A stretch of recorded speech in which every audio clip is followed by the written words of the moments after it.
آپ کے سامنے رکھنا چاہتا ہوں وہ یہ ہے کہ میرے پیچھے بولے.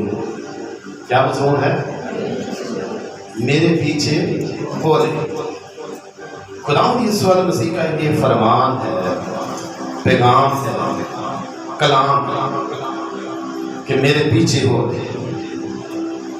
خداوند یسوع مسیح نے اس ورد میں یہ لفظ اس وقت کہے جب ایک نوجوان دولت مند خداوند یسوع مسیح کے پاس آ کر یہ کہتا ہے کہ اے نیک استاد، میں کیا نیکی کروں کہ ہمیشہ کی زندگی پاؤں؟ کیا نیکی کروں کہ میں ہمیشہ کی زندگی پاؤں؟ تو یہاں کلام مقدس میں ہم دیکھتے ہیں کہ خداوند یسوع مسیح اسے کہتے ہیں کہ تم حکموں پر آ. وہ کہتا ہے کون سے حکموں پر؟ یسوع سے بتاتے ہیں کہ تو خون نہ کر، زنا نہ کر، چوری نہ کر، جھوٹی گواہی نہ دے، اپنے باپ کی اور ماں کی عزت کر، اور اپنے پڑوسی سے اپنی مانند محبت رکھ. یہ خداوند یسوع مسیح اسے حکموں کے بارے بتاتے ہیں کہ حکموں پر عمل کر. وہ کہتا کون سے؟ یسوع سے بتاتے ہیں کہ یہ حکم، وہ یہ کہتا ہے کہ میں نے ان سب پر عمل کیا. اب مجھ میں کون سی کمی ہے؟ یہ بڑے فخر کے ساتھ کہہ رہا ہے کہ اب مجھ میں کون سی کمی ہے، میں تو ان پر عمل کرتا ہے. جب ہم خداوند کے ساتھ چلتے ہیں تو ہم خدا پر فخر کر سکتے ہیں، ہم اپنے کاموں پر یا اپنی نیکی کے کاموں پر یا اپنے اعمال پر ہم فخر نہیں کر سکتے. لیکن یہ شخص یہودی ہے، شریعت پر عمل کرنے والا ہے، اور اپنے آپ کو کامل سمجھ رہا ہے. مجھ میں کون سی کمی ہے؟ میں تو حکموں پر عمل کرتا ہوں. خداوند یسوع مسیح نے اس کو یہ کہا کہ اپنی ساری مال و دولت، مال و اسباب بیچ اور غریبوں میں دے دے، تجھے آسمان پر خزانہ ملے گا، میرے پیچھے ہو. یعنی کہ خداوند یسوع مسیح نے اس نوجوان شخص کو جو دولت مند تھا، جو یہ کہتا ہے کہ میں کیا نیکی کروں کہ ہمیشہ کی زندگی پاؤں، تو خداوند یسوع مسیح اسے کہتے ہیں کہ اپنی دولت، مال و دولت سب غریبوں میں تقسیم کر دے، تجھے آسمان پر خزانہ ملے گا اور میرے پیچھے بولے. یعنی کہ وہ نوجوان جو ہمیشہ کی زندگی پانا چاہتا ہے، خداوند یسوع مسیح اسے کہتے ہیں کہ میرے پیچھے بولے. یہ اس نوجوان سے بھی نہیں مخاطب، بلکہ خدا ہمارے ساتھ بھی مخاطب ہے. خداوند یسوع مسیح ہمارے ساتھ بھی مخاطب ہے کہ میرے پیچھے بولے. میرے جیسا خداوند یسوع مسیح جب اپنے خدمت کا آغاز کرتے ہیں، تعلیم دیتے ہیں، گواہی دیتے ہیں، تو خداوند یسوع مسیح متی جو مسئول کی چوکی پر بیٹھا ہوا تھا، خداوند یسوع مسیح اسے دیکھتے ہیں، وہ بھی خداوند یسوع مسیح کو دیکھ رہا ہے. ہو سکتا ہے کہ وہ آنکھوں میں آنکھیں ڈال کر دیکھتا ہے. کل ہی کا واقعہ ہے کہ مجھ سے سوال کیا گیا کہ بھاری صاحب کلام سنتے ہوئے نیند کیوں آ جاتی ہے؟ کل کا یہ واقعہ میں نے ان کو کہا کہ جب ہم اپنے خیالات دور لے جائیں گے، جب ہماری سوچیں چرچ میں نہیں ہوگی، ہم اپنی سوچیں کہیں دور لے جائیں گے، پھر ہمیں نیند ہی آنی ہے. کیونکہ ہم خدا کے کلام کو توجہ سے نہیں سنیں گے تو پھر تو نیند ہی آتی ہے۔ جب ہم اپنی آنکھیں خدا کے خادم پر نہ لگائیں گے کہ کیا سنانے والے، آگے کیا سنانے والے، یہ بات تو سنا دی ہے، آگے کون سی سنانے والا، تو کبھی نیند نہیں آتی۔ میرے جیسا خداوند یسوع مسیح متی کو یہ کہتا ہے کہ میرے پیچھے ہو لے۔ وہ جو گنہگار تھا، مسئول کی چوکی پر بیٹھا ہوا ہے، کاروبار کر رہا ہے، کمائی کر رہا ہے، خداوند یسوع مسیح اس کو کہہ رہے ہیں کہ میرے پیچھے ہو لے۔ پھر ہم دیکھتے ہیں مقدس یوحنا رسول کا انجیلی بیان، اس کا 10واں باب پڑھ کر دیکھیں تو وہاں خداوند یسوع مسیح کہتے ہیں کہ میری بھیڑیں میری سنتی ہیں اور میری بھیڑیں میرے پیچھے پیچھے چلتی ہیں۔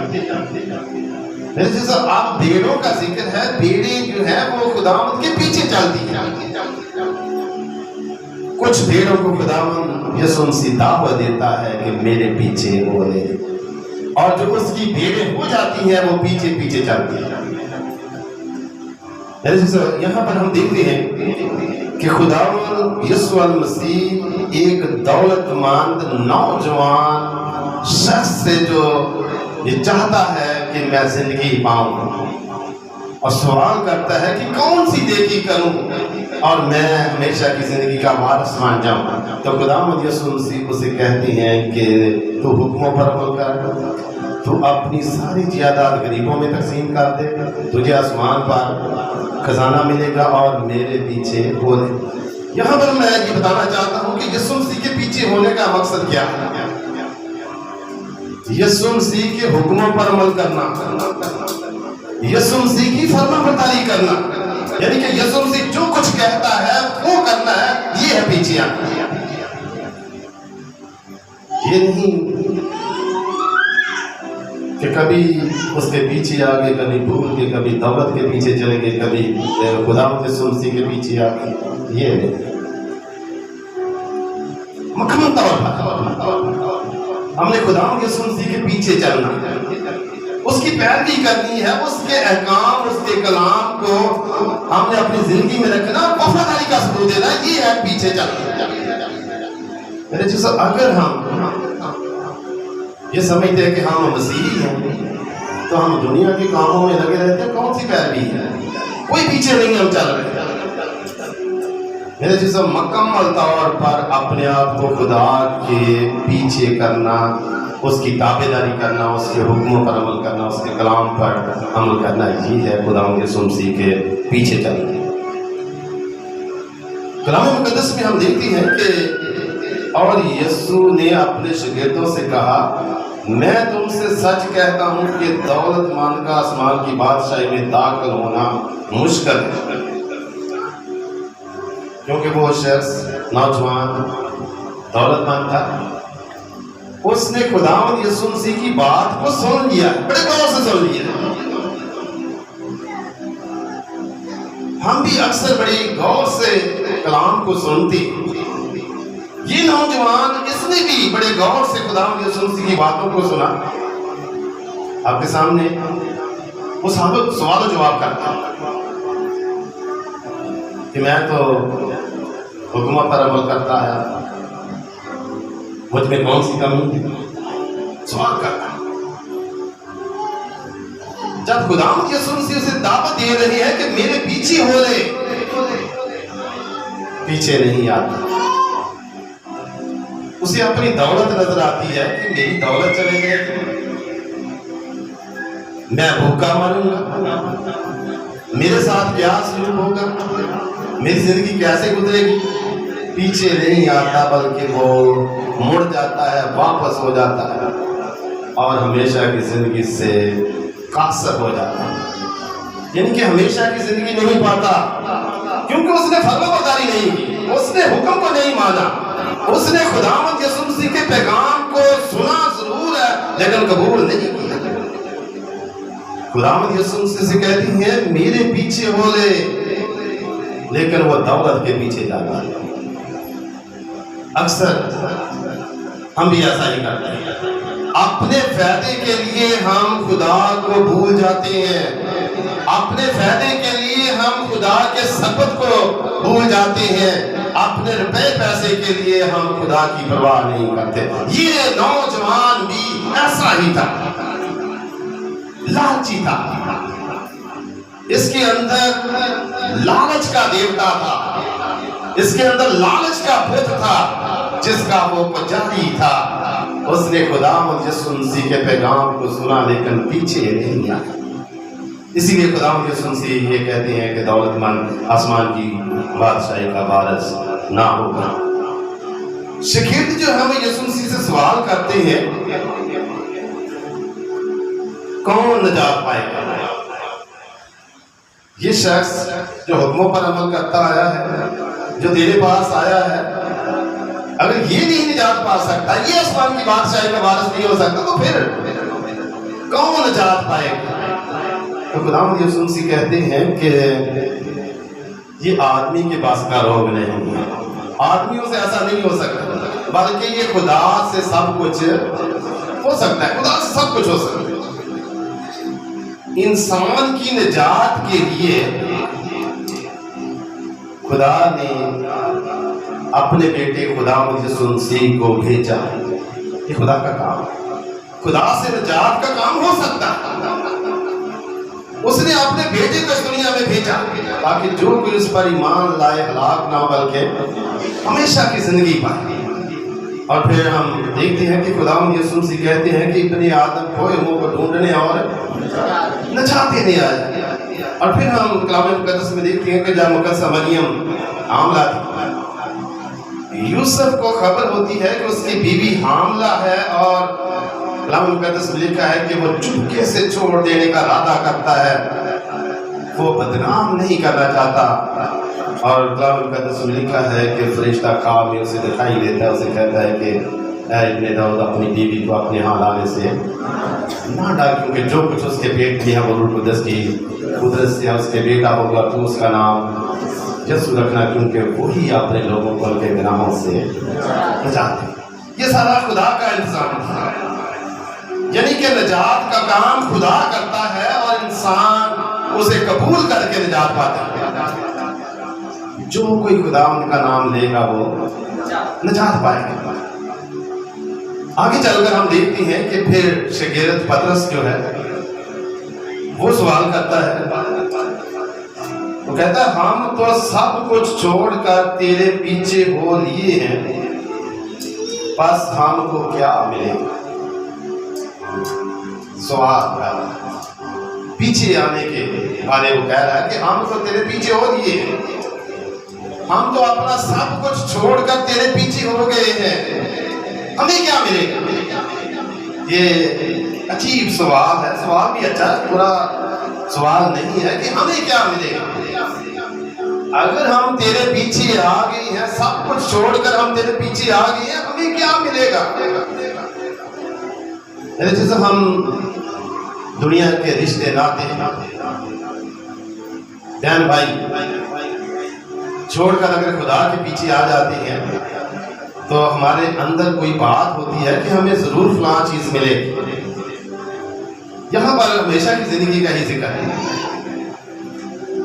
کہ ہم تیرے پیچھے آئے ہیں ہمیشہ کی زندگی پانے کے لیے، اور وہ سوال کر رہا ہے کہ ہمیں کیا ملے گا؟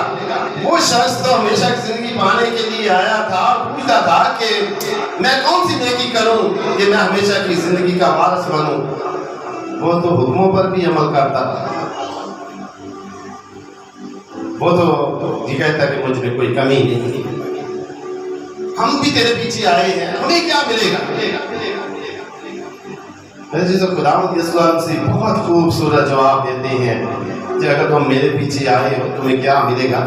اور اس بیت کو ذرا غور سے پڑھ کر دیکھیں تو خداوند یسوع مسیح کہتے ہیں میں تم سے سچ کہتا ہوں کہ جب ابن آدم نئی پیدائش میں اپنے جلال کے تخت پر بیٹھے گا تو تم بھی جو میرے پیچھے ہو لیے ہو، لفظ یہاں بھی ہم دیکھیں میرے پیچھے ہو لیے، یعنی کہ یسوع مسیح کہہ رہے ہیں کہ جو